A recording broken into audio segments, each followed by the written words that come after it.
तो हाय, स्वागत है आपका beginner to master platform for UPSC CSC by Unacademy पे। तो प्लीज़ आप लोग अनअकैडमी लर्निंग ऐप को डाउनलोड करें। यहाँ पे आपको बहुत सारी ऑसम वीडियोस मिलेंगी, लेक्चर्स मिलेंगे, जिसे आप देख के पढ़ के अपने यूपीएससी के एग्जाम में काफ़ी अच्छा कर पाएंगे।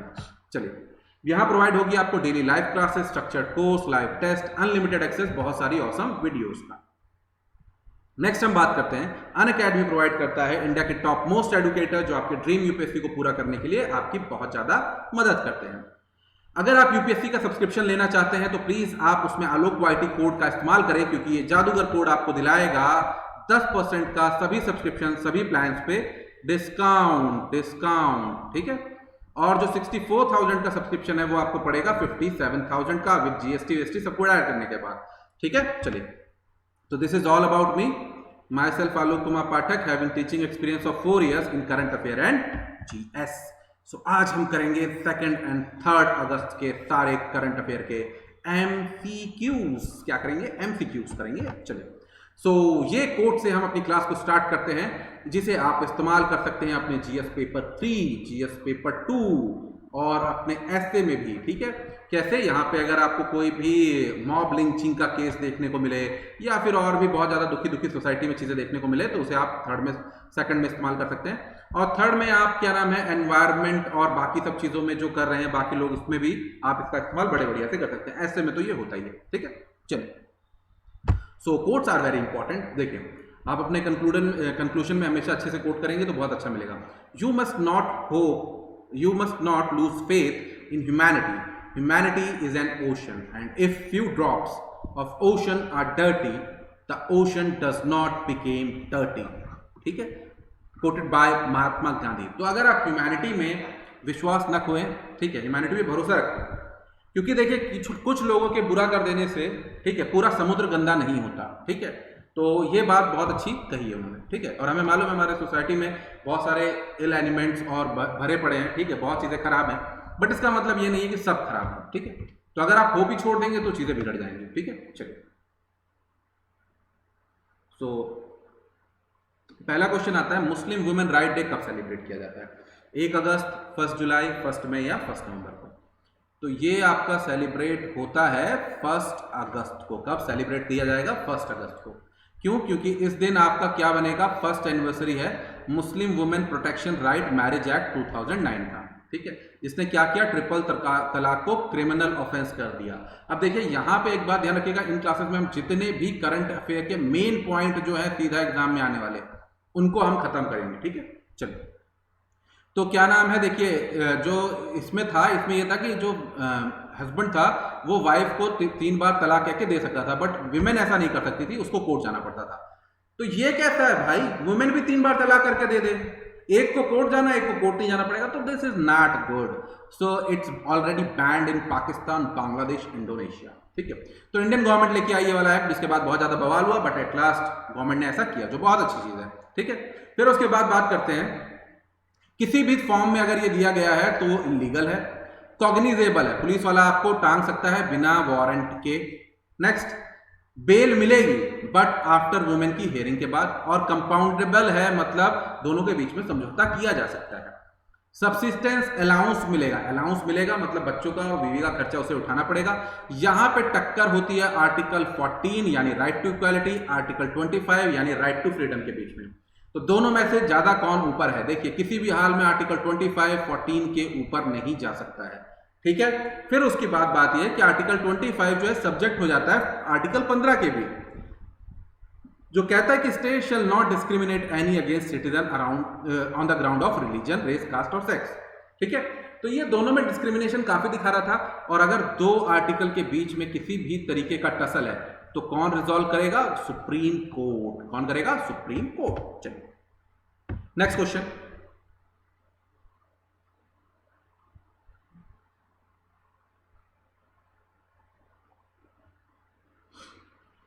increased capital expenditure implies increased in spending on creation of assets such as infrastructure. So do you think it's great? It's great. Fiscal deficit is calculated as per the percentage of GNP. No, it's GDP, so it's incorrect. total borrowing requirement of the government in financial year is equal to the physical deficit in that year. That is correct. And high physical deficit always bad for the economy. It's incorrect. It may be correct. It may be good or it may be bad. So we have to find incorrect. So incorrect है 2 and 4. So B will be the correct answer. So B will be the correct answer. तो physical deficit का 83% जो budget था पूरा का पूरा वो exhaust कर चुकी है गवर्नमेंट, यूज कर चुकी है। 8% ऑफ जीडीपी जाने के आसार दिख रहे हैं फिजिकल डेफिसिट के। ठीक है, तो देखिए सिंपल तौर में समझिए फिजिकल डेफिसिट बहुत सारे कारण है। कोविड के कारण कलेक्शन कम हुआ है, राज्य सरकारों को खर्चा देना पड़ा और दुनिया भर की चीजें। तो बात यह है कि फिजिकल डेफिसिट होता क्या, बड़े सिंपल तरीके से समझिए। गवर्नमेंट जितना पैसा पाती है, जितना पैसा मतलब जितनी इनकम है, जितना एक्सपेंडिचर कर रही है उसमें से इनकम को निकाल दो। ठीक है, तो वो क्या हो गया फिजिकल डेफिसिट। मान के चलिए आपकी इनकम 100, आपका खर्चा है 105 और आपकी इनकम है 100 रुपए, तो आपकी फिजिकल डेफिसिट हो गया 5। तो एक बात मुझे बताओ, ये 5 रुपया आएगा कहां से? ये आपको लेना पड़ेगा कर्जा। तो इसी कर्जे को कहते हैं फिजिकल डेफिसिट। बस सिंपल तौर पे समझ लो। ठीक है, तो इंक्रीज अगर कैपिटल एक्सपेंडिचर इंक्रीज किया जाता है तो उससे एसेट बनेंगे। कैपिटल दो तरीके के एक्सपेंडिचर होते हैं, एक होता है रेवेन्यू एक्सपेंडिचर, एक होता है कैपिटल एक्सपेंडिचर। सिंपल तरीके से समझिए, रेवेन्यू एक्सपेंडिचर में क्या होगा, क्या खर्च करेंगे? सैलरी, सब्सिडी, मतलब कोई भी फिजिकल चीज नहीं बनेगी, स्कूल कॉलेज कुछ नहीं बनेगा रेवेन्यू में, एक्सपेंडिचर में। बट कैपिटल एक्सपेंडिचर में एसेट्स क्रिएट होंगे, स्कूल कॉलेज एयरपोर्ट और दुनिया भर की चीजें। तो ये फिजिकल इंफ्रास्ट्रक्चर किसी काम आएगा, कमर्शियल पर्पस के काम आएगा, तो ये बेस्ट होता है, मतलब कैपिटल एक्सपेंडिचर से बढ़िया होता है। Capital expenditure is always good, better, best. ठीक है, चलिए, तो वही है कि शॉर्टफॉल जो होता है गवर्नमेंट की इनकम और स्पेंडिंग में, उसे ही हम कहते हैं फिजिकल डेफिसिट। कैलकुलेट किया जाता है as per the percentage of GDP. चलो, तो फिजिकल डेफिसिट का फॉर्मूला देख लेते हैं। ऐसे फॉर्मूले आ जाते हैं, total expenditure of government capital plus revenue minus total income of government, revenue receipt, recovery of loan plus other receipt. ठीक है, समझ में आ गई बात? चलिए नेक्स्ट आगे देखते हैं। कैपिटल एक्सपेंडिचर यानी कुछ एसेट क्रिएशन, रेवेन्यू एक्सपेंडिचर यानी कोई एसेट क्रिएशन नहीं हो रहा है, और क्या नाम है रेवेन्यू इनकम यानी रेवेन्यू रिसिप्ट क्या होती है आपकी? टैक्स के थ्रू, मतलब गवर्नमेंट लाइबल नहीं होती। रेवेन्यू रिसिप्ट का मतलब ये होता है कि गवर्नमेंट चुकाने के लिए वापस चुकाना नहीं होता, वही कैपिटल रिसिप्ट में चुकाना होता है, इट्स लोन लाइक। ठीक है, चलिए नेक्स्ट बात करते हैं। रेवेन्यू डेफिसिट क्या होगा? रेवेन्यू डेफिसिट होगा revenue receipt minus revenue expenditure, कोई दिक्कत ही नहीं है। फिजिकल डेफिसिट जो होती है वो बोरोइंग होती है, मतलब फिजिकल डेफिसिट क्या करेंगे? पूरा बोरो करेंगे, सिंपल सी बात है। High physical deficit may be good for the economy if it invested in, कहां पे इन्वेस्ट किया हो? Asset creation, road, ports, airports. ठीक है, एफआरबीएम एक्ट 2003 ने कहा है कि इसको आप कितना रखें? 3% ऑफ जीडीपी रखें बाय 2021, और एनके सिंह कमेटी की भी सेम रिकमेंडेशन ऐसी ही है। ठीक है, चलिए नेक्स्ट आइए।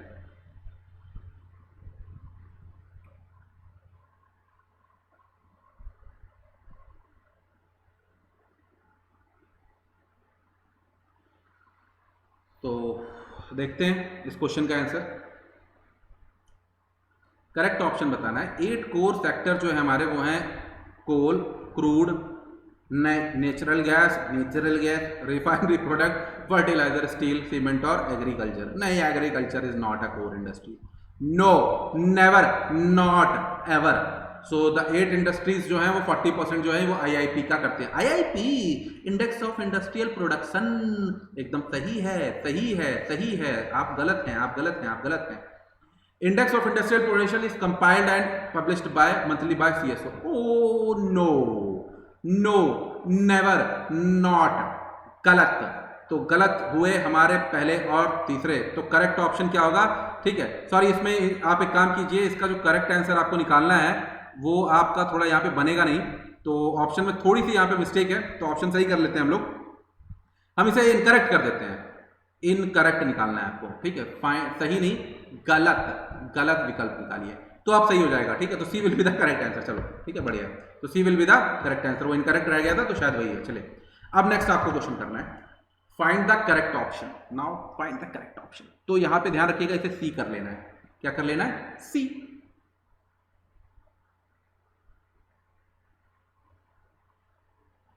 चलिए, 8 कोर इंडस्ट्रीज जो हैं वो डिक्रीजिंग ऑर्डर में है किस हिसाब से? Fertilizer, refinery product, electricity, steel, coal, crude, natural gas और cement. It's wrong, it's wrong. Fertilizer कहां से आ गया? इधर। फर्टिलाइजर कहां से आ गया? इधर। तो इट्स रॉन्ग, रॉन्ग।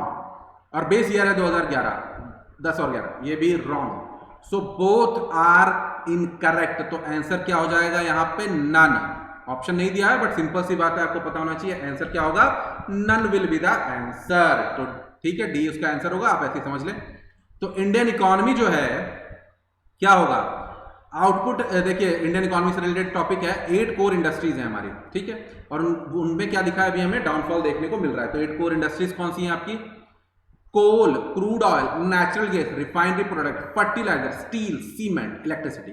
और इनका 40% टोटल कंट्रीब्यूशन होता है आईआईपी में, मतलब जितना इंडस्ट्री प्रोडक्शन करती है उनका टोटल 40% ये लोग करते हैं। बहुत जबरदस्त, ठीक है। बाकी सब पॉइंट इतने इंपॉर्टेंट नहीं, देखते हैं। आईआईपी जानना है, इट्स वेरी इंपॉर्टेंट। सो कौन करता है? नेशनल स्टैटिकल ऑफिस, एनएसओ इसको करता है, ministry of statics and programme implementation के अंडर, ठीक है। और क्या है? ये कंपोजिट इंडिकेटर होता है पूरे इंडस्ट्री ग्रुप का। 2 तरीके से बांटा होता है, ब्रॉड बेस्ड और यूज बेस्ड। तो ब्रॉड सेक्टर में माइनिंग, मैन्युफैक्चरिंग, इलेक्ट्रिसिटी, यूज में बेसिक गुड, कैपिटल गुड, और इस तरीके से बटे होते हैं। तो अब इनका डिक्रीजिंग ऑर्डर में हम लोग देख लेते हैं कि किस तरीके से इनका रिप्रेजेंटेशन है। तो सबसे नंबर 1 पे आम बात है रिफाइनरी, ठीक है, फिर इलेक्ट्रिसिटी, फिर स्टील, फिर कोल, फिर क्रूड, फिर नेचुरल गैस, फिर सीमेंट और फर्टिलाइजर। तो अगर आप ज्यादा इसमें ध्यान ना रखें तो जो मैंने 2 बताए हैं आप इन्हीं को ध्यान रखें, इसी के ऊपर ही खेल होगा। रिफाइनरी पहले पे है और फर्टिलाइजर लास्ट में, बस इतना ध्यान रख लो, काम सेट, कोई दिक्कत नहीं है, ठीक है। बेस ईयर है 2011 और 12, और ये क्या मेजर करता है? फिजिकल वॉल्यूम ऑफ प्रोडक्शन, ठीक है। और गवर्नमेंट एजेंसीज इसको यूज करती हैं आगे एस्टिमेट करने के लिए। किसके हिसाब से होता है? जीडीपी। चलो next question, high level group से रिलेटेड है।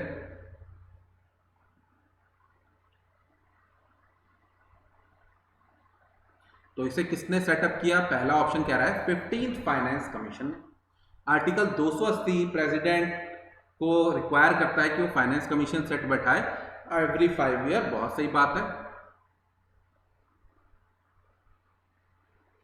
तो ठीक है, इसके जो ऑप्शन दिख रहे हैं वो भावना से तो ऐसा आ रहा है कि सारे के सारे ऑप्शन सही हैं, और एकदम सही बात है, इसके सारे ऑप्शन सही हैं। D all of the above are correct answer, ठीक है। तो D is the correct answer. तो हाई लेवल ग्रुप जो है एग्रीकल्चरल एक्सपोर्ट का 15 फाइनेंस कमीशन ने इसके सेटअप की बात की है। तो ये क्या करेगा? परफॉर्मेंस इंसेंटिव्स बात करेगा एग्रीकल्चर एक्सपोर्ट में, ठीक है। फाइनेंस कमीशन कॉन्स्टिट्यूशनल बॉडी है आर्टिकल 280 के अंडर। 15वें कमीशन के हेड कौन है? एनके सिंह है, ठीक है। और क्या नाम है, बाकी सब बातें देखते हैं। HELG काम क्या करेगी? एक्सपोर्ट और इंपोर्ट बढ़ाने की बात करेगी, ठीक है। ज्यादा से ज्यादा प्रोडक्टिविटी, हाई वैल्यू एडिशन और बाकी सब की बात करेगी। पब्लिक सेक्टर, प्राइवेट सेक्टर को ज्यादा इन्वॉल्व करने की बात होगी। परफॉर्मेंस बेस्ड इंसेंटिव प्रोवाइड करेंगे। क्रॉप वैल्यू चेन प्रोड्यूस की जाएगी, क्रॉप वैल्यू चेन पूरी की पूरी। स्टेट लेड एक्सपोर्ट प्लान बनाए जाएंगे। पार्टिसिपेशन ऑफ प्राइवेट सेक्टर का बढ़ाया जाएगा। सेंट्रल गवर्नमेंट भी काफी इसमें अपना रोल पे करेगी। चलिए, ऑप्शन आप यहीं पे इसके ले सकते हैं, कोई उससे फर्क नहीं पड़ता, एक ही बात है। ये यहां पे से डिवाइड कर लीजिएगा ऐसे ऐसे, ठीक।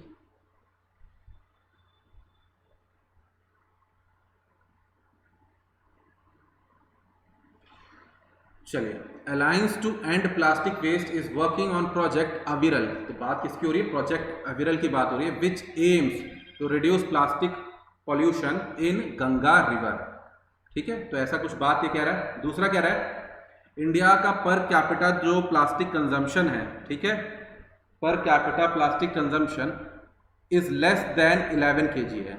It is nearly 10th of the United state जिसका 109 kg है, ठीक है। तो वो चलिए इन वैल्यूज पे इतना ध्यान ना दें, कोई उसमें फर्क नहीं पड़ता है, बट हाँ इसके आसपास पता होना चाहिए कि काफी कम है, ठीक है। तो C will be the correct answer. But आम बात है हमारी पॉपुलेशन ज्यादा है तो फैक्टर ही कर देगा भाई, ठीक है। चलिए अब बात करते हैं इसका आंसर क्या हो जाएगा। सी। तो देखिए plastic is a biggest problem, one of the big problem for environment, ठीक है।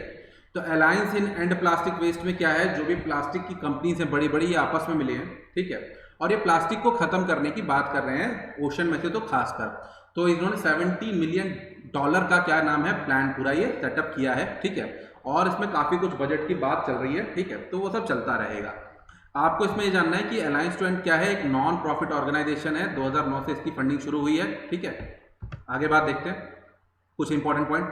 वर्ल्ड नेचर कंजर्वेशन डे कब बनाया जाता है, 28 जुलाई को बनाया जाता है। इस दिन इंडिया भी काफी कुछ कर रहा है, किसके लिए, प्लास्टिक को खत्म करने के लिए। प्रोजेक्ट अविरल कहां पे है, गंगा रिवर पे है, ठीक है। नेक्स्ट उसके बाद बात कर रहे हैं UN habitat waste wise city, ठीक है। तो ये जो alliance to end plastic waste है, ये कोलैबोरेट कर रहा है यूएन हैबिटेट के साथ, और ये वाले प्रोजेक्ट भी चला रहा है ये, ठीक है।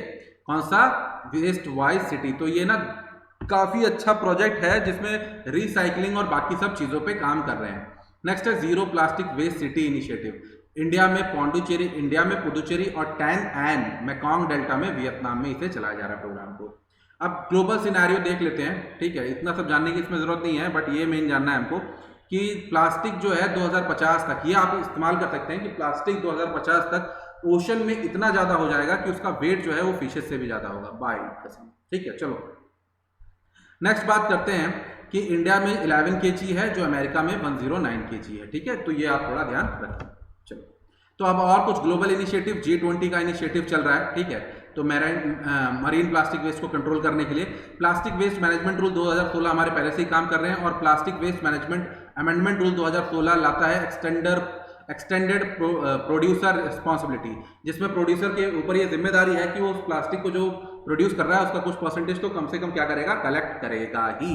चलिए अब बात करते हैं कि कुछ अगर आपको बताना हो तो क्या चाहिए भाई, पॉलिसी अच्छे से बनाओ, अफोर्डेबल और इकोलॉजिकल अल्टरनेटिव ढूंढो, और बिहेवियरल चेंज लेके आओ, ठीक है। चलिए, और ध्यान रखिए प्लास्टिक दिक्कत नहीं है, प्लास्टिक को डायरेक्ट एनवायरनमेंट में कुछ गैस थोड़ी ना छूट रही है, वो हम लोग उसे यूज इस तरीके से कर रहे हैं, तो वो हमारा बिहेवियरल चेंज लाना बहुत जरूरी है। और हम क्या है, ह्यूमन है, और ये आदमी है, आदमी पे भी रहम नहीं करता, ठीक है, समझ में आ गई बात। तो बाय दाउ 3 नेविगेशन सैटेलाइट किसका है, सो ये है आपका चाइना का है, ठीक है। Science and technology B is the correct answer, सीधा ऐसे ही ध्यान रखते हैं, इसमें कोई बड़ी बात नहीं है, ठीक है। तो ठीक है, उन्होंने डाल दिया इसके ऊपर साइंस एंड टेक्स्ट में, और कुछ क्वेश्चन पूछेंगे नहीं है, ठीक है। 30 सैटेलाइट, कम से कम 30 सैटेलाइट चाहिए होती है अगर आपको ग्लोबल होना होता है, ये बात ध्यान रखिएगा, मिनिमम 30 सैटेलाइट आपको लगती है, ठीक है। अब दूसरी कंट्रीज का, यूएस का जीपीएस है, ठीक है, फिर उसके बाद क्या नाम है, अदर कंट्रीज के भी हैं, जैसे अमेरिका का जीपीएस, रशिया का ग्लोनॉस और यूरोपियन यूनियन का गैलीलियो, इनके अपने खुद के अलग अलग हैं। तो ऐसे ही चाइना का है, और चाइना को ये अब हर एक तरीके से एज जिलाएगा ही, थोड़ा आगे लेके जाएगा ही। बट इंडिया का जो हमारा IRNSS नेविक है, ये अभी रीजनल ही है, ठीक है, इसमें इतना ज्यादा नहीं है, और इसके ऊपर क्वेश्चन पहले से पूछा जा चुका है यूपीएससी में, ठीक है। चाइना और भी स्पेस में काम कर रहा है, अभी उसने जस्ट कुछ दिन पहले ताइवान 1 भेजा है। चैंग ई जो है इसका क्या नाम है, एक्सपेरिमेंटल स्पेस स्टेशन है, उसकी भी बात चली रही है। नाविक के बारे में देख लेते हैं, हमारा क्वेश्चन पहले ही पूछ लिया यूपीएससी ने, इसरो का है, ठीक है, 1500 किलोमीटर, यही एक पॉइंट उसने पूछा था जो उसने दिमाग खराब कर दिया सबका, कि 1500 किलोमीटर ही है, इंडिया सब कॉन्टिनेंट के बाहर इतना करता है, ठीक है। जियो स्टेशनरी ऑर्बिट में और इंक्लाइंड जियो सिंक्रोनस ऑर्बिट में सैटेलाइट है, ठीक है। कितनी है ये भी पूछा था, 7 यहाँ पे हैं और 3 यहाँ पे हैं, ये डेंजरस सवाल था, ठीक है, जिसके ध्यान में था उसने कर लिया मजे से। चलो, तो सैटेलाइट के ऑर्बिट होते हैं अलग अलग, मीडियम, लो और हाई, ये आपको पता है होना चाहिए। तो इस तरीके से सैटेलाइट के ऑर्बिट होते हैं, ठीक है, ये अर्थ का रोटेशन है, इस हिसाब से इंक्लाइन में ये लोग चलते हैं, ठीक है। तो आप इन इमेजेस को देख के थोड़ा, ये पोलर ऑर्बिट, ये इक्वेटोरियल ऑर्बिट, ये इंक्लाइंड ऑर्बिट है, ठीक है, इस तरीके से सर्कुलर और ये इलिप्टिकल ऑर्डर होता है। ये मीडियम अर्थ रेंज है, ये आपका लो अर्थ है, और ये आपका जियो स्टेशनरी है। तो लो अर्थ में मान के चलो 2000 तक, और मीडियम में 2000 से 10,000 तक का तकरीबन चलता है, और यहाँ पे जो जियो स्टेशनरी ये आपका 36,000 पे रहता है, ये आप ध्यान कुछ रखिएगा, ठीक है। चलिए, तो जियो सिंक्रोनस क्या है, अर्थ के साथ है, ठीक है, बट किसी भी एंगल पे है, और जियो स्टेशनरी तो एकदम इक्वेटर के साथ साथ चलेगा, ठीक है। चलो, ऑपरेशन ब्रीदिंग स्पेस क्या है, मतलब इंडिया और किसके बीच में, ये बताना है आपको।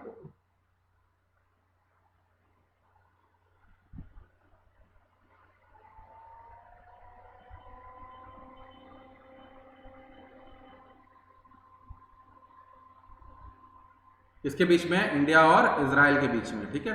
तो डीआरडीओ और इजराइल आपस में मिलकर, इजराइल की कंपनी आपस में मिलकर क्या कर रही है, कोविड-19 की टेस्टिंग के लिए नए नए इंस्ट्रूमेंट या नए नए तरीके खोज रही है, जिसमें क्या है, एक ऑडियो टेस्टिंग है, ब्रीथ एनालाइजर टेस्टिंग है, थर्मल टेस्टिंग है और पॉलियो एमिनो एसिड टेस्ट है, जिसमें आइसोलेट किए जाएंगे to relate to with COVID, ठीक है। तो ये बस आपको ध्यान रखना है और कुछ नहीं। चलिए नेक्स्ट, यूरोजोन से रिलेटेड है, ठीक है। ये बेसिक पॉइंट है जो आपको पता होने चाहिए यूरोपियन यूनियन से रिलेटेड, ठीक है। इसलिए इन्हें डाला गया है कि यूरोजोन में 19 कंट्रीज आती हैं, ठीक है, जिनकी कॉमन करेंसी यूरो है, ठीक है। और 8 यूरोपियन यूनियन जो मेंबर हैं वो यूरो को फॉलो नहीं करते हैं। तो टोटल कंट्री कितनी हुई, 27 हुई। ये 3 पॉइंट ये कह रहा है और तीनों पॉइंट सही हैं, ऑल ऑफ द अबव, सोचने की जरूरत नहीं है, बस ये बताना था, बता दिया, ठीक है। चलिए, तो अब क्या है, देखिए यहाँ पे भी जीडीपी जो है वो काफी कम होने वाली है यूरो में, ठीक है। तो वही से रिलेटेड ये पॉइंट था, बाकी सब जानने की जरूरत नहीं है। जो मेन 3 पॉइंट आपको समझाने थे, फैक्चुअल जो थे, वो थोड़ा था तो वो बता दिया, ठीक है। चलिए नेक्स्ट आ जाइए, ग्रामोद्योग विकास योजना, इसे लॉन्च किया है खादी विलेज इंडस्ट्रियल कमीशन ने। और ये जो उन आर्टिजन्स को जो मैन्युफैक्चरिंग कर रहे हैं ट्रेडिशनल जैगरी में, ठीक है, उनको ये प्रॉफिट देगा। और ये जो है कंपोनेंट है खादी ग्राम उद्योग का, वन ऑफ द कंपोनेंट है खादी ग्राम उद्योग का। 3 पॉइंट है, आपको बताना है। तो भैया इसमें करेक्ट क्या है, केवल तीसरा करेक्ट है, पहला दूसरा दोनों गलत है, ठीक है। सो सी इज द करेक्ट आंसर। किसका है, माइक्रो स्मॉल मीडियम एंटरप्राइज का है। ट्रेनिंग इसको केवीआईसी देगा इनको, ठीक है, ये बात आप ध्यान रखिएगा। चलिए, केवीआईसी एक स्टैट्यूटरी बॉडी है, ये बात बहुत अच्छे से पकड़ के रखिएगा, ठीक है। चलिए, और इसमें मैन्युफैक्चरिंग किसकी की जाएगी, हाँ ये बात ध्यान रखिए, अगरबत्ती, ठीक है। तो मंगलदीप अगरबत्ती की मैन्युफैक्चरिंग होगी, ठीक है। और क्या नाम है, ये जो ग्राम उद्योग विकास योजना है उसका कंपोनेंट है खादी ग्राम उद्योग विकास योजना का, ठीक है। चलिए, तो इसमें काफी ज्यादा चीजें होंगी, ठीक है, बढ़िया है। चलो नेक्स्ट क्वेश्चन,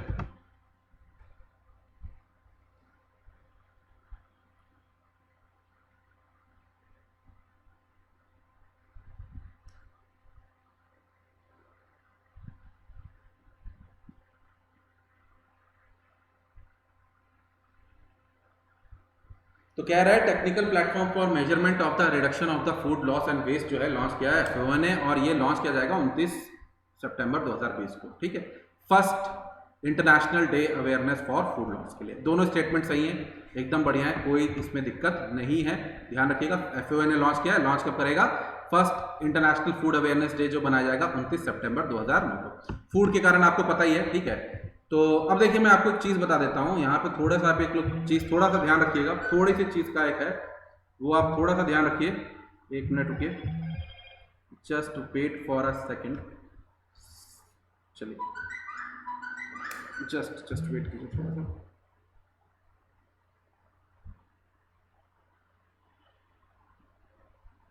चलिए, सो देखिए फूड लॉस और फूड वेस्ट में दिक्कत होती है, दोनों अलग अलग हैं, ठीक है। तो दोनों अलग हैं, तो दोनों का थोड़ा अलग अलग मीनिंग होता है, थोड़ा ये भी ध्यान आप लोग रखिए, हाँ, ठीक है। चलिए, सो FAO के बारे में जानते हैं। लीड क्या है, एफर्ट है उससे हंगर से लड़ने के लिए। FAO क्या है, 194 मेंबर्स हैं, और क्या नाम है, रोम इटली में हेडक्वार्टर है, 1945 में बनी थी। नेक्स्ट,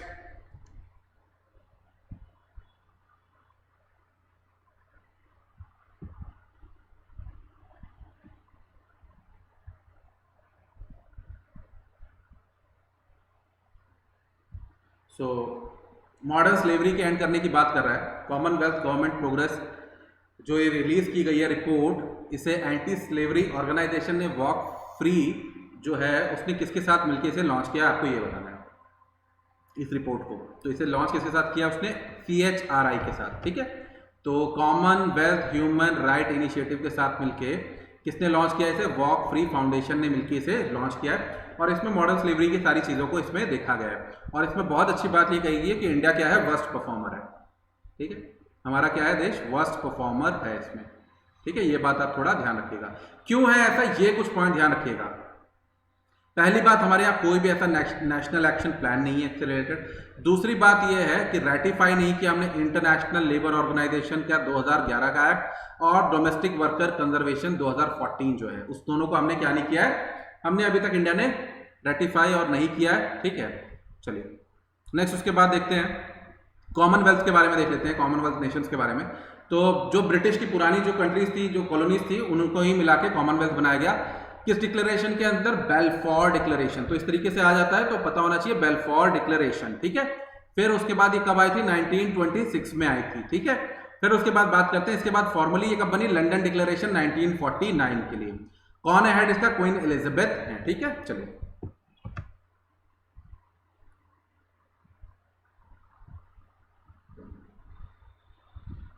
चलिए आगे देखते हैं। तो CHRI के बारे में देखते हैं। Independent non partition non profit organisation है, ठीक है। ह्यूमन राइट्स के लिए काम करती है, 1987 में बनी थी और कहाँ हेडक्वार्टर? न्यू दिल्ली में है, ठीक है। हरारे डिक्लेरेशन कॉमनवेल्थ से रिलेटेड है, ये बात आप ध्यान रखिएगा। हरारे डिक्लेरेशन कॉमनवेल्थ से रिलेटेड है और ह्यूमन राइट से रिलेटेड है, ठीक है। चलिए नेक्स्ट आइए, ब्लैक रेन।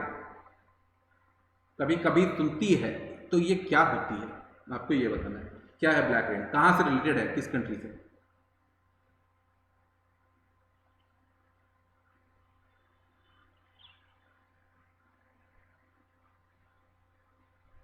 चलिए किस कंट्री से रिलेटेड है? It is related to Japan. किससे?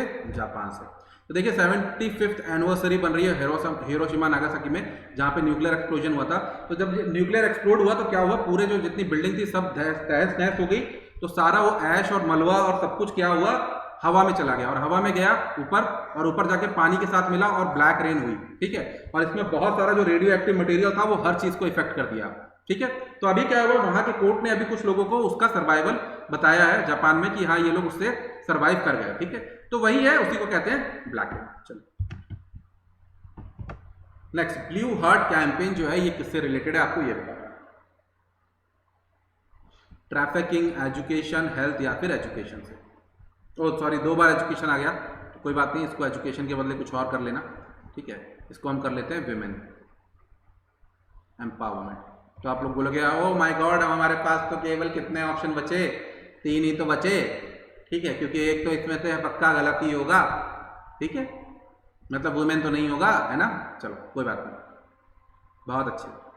तो क्या है इसमें? ट्रैफिकिंग, ठीक है। किससे रिलेटेड है? ट्रैफिकिंग से रिलेटेड है। तो वर्ल्ड डे अगेंस्ट ट्रैफिकिंग कब बनाया जाता है? 30 जुलाई को डेजिग्नेट किया है यूएन ने से, ठीक है। तो उसी के लिए क्या चलाता है यूएन? चलाता है अपना ब्लू हार्ट कैंपेन, इससे चलाता है, ठीक है। चलिए तो इंडिया में कुछ प्रोविजन है, article 23 human right, human being और ट्रैफिकिंग को रोकता है। फिर उसके बाद ITPA act, immoral trafficking act 1956, फिर क्रिमिनल लॉ एक्ट 2013 में सेक्शन 370 और 370 जो है 370A जो IPC का है वो भी करता है, और पॉस्को एक्ट जो है ये भी इसके अगेंस्ट है, ठीक है। चलिए नेक्स्ट, 10th शेड्यूल लगातार न्यूज में है, बना रहता है हमेशा ही।